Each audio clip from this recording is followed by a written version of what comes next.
Let's hit something, world. This is AJ with tips and tricks, and today we're looking at the 4 steps that I use to break down, learn, and play a new song.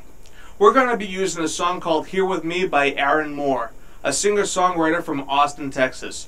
I recorded this song in the summer of 2010 at Cedar Fever Studios in Maynard, Texas, under the direction of Mr. Moore and producer Rich Moss. I am using this song with the direct consent and permission of the artist. The first step is to find the tempo. Rich was cool enough to provide a 2-bar, 8-beat count-in, so we're ahead of the game there. Next we want to find the 1. This is important to our count-in so we can chart out the song and write out our patterns correctly. Again, Rich and I worked together a few times and he knows what I like. A very strong accented 1, and has been cool enough to include it for me here. It's good to note that I wasn't using a click track on this song. I was given the demo MP3 with just Aaron and the session guitarist, and there were parts where they were either pushing or pulling the tempo a little bit, so I just learned the song from the MP3 and I just went with it. I just used the initial 2-bar count-in that Rich gave me, and I was on my own throughout the rest of the chart. These next 2 steps are like 2A and 2B.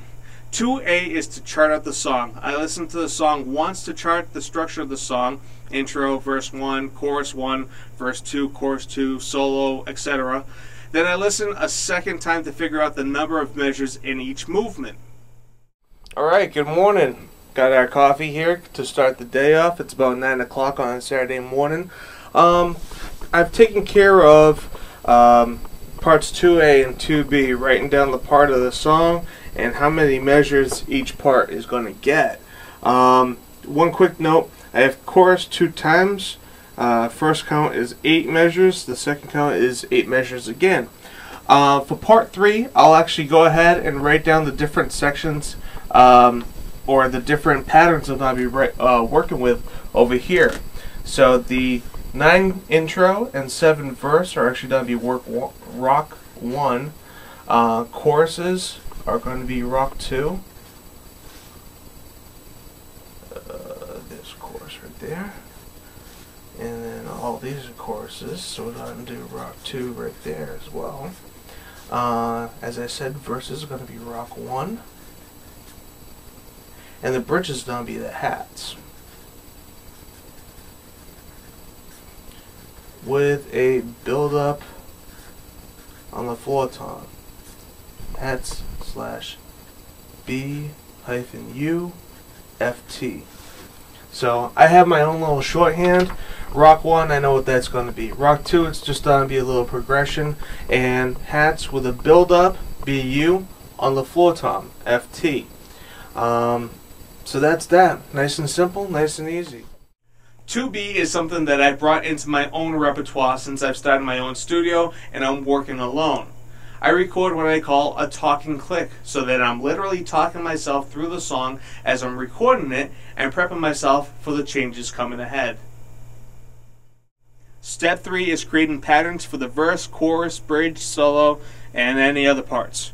When I listen to a song, I listen for what it's calling for, so to speak. In this song, I follow the guitar's accents on the verse while keeping the snare on 2 and 4. On the chorus, I just progress the feel a little bit to match the intensity of Aaron's vocals and the guitar. The bridge, I wanted to focus on the lyrics, so I just used an accented hi-hat pattern with a floor tom crescendo to bring us up into the next verse. Finally, the last step is to execute the patterns in time. It may sound easy, but I've seen a lot of drummers in the studio that just want to race out of the gates on every song. Slow down and collect yourself. Remember that music isn't about you. It's about the song and eliciting a specific feeling from the audience. If you get into that mindset, play for the music, and play like you know how to play, then you'll do very well. Thanks for watching. Next week, we'll take a look at balancing power and technique. Until then, live right, drum well, and have fun. I'm AJ Nystrom, and I'll see you next week.